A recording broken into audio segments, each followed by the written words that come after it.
What's the meaning of archetype?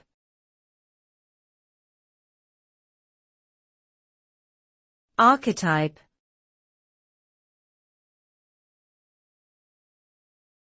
Archetype.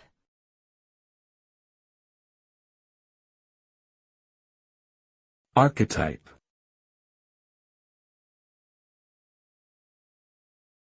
Archetype.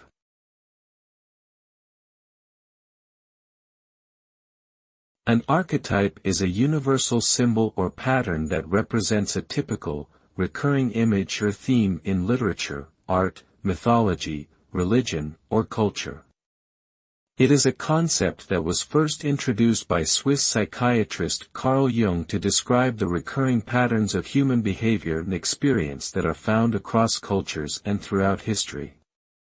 Archetypes often represent common human experiences, such as love, death, birth, betrayal, and transformation, and they help to give meaning and structure to our lives by providing a framework for understanding ourselves and the world around us.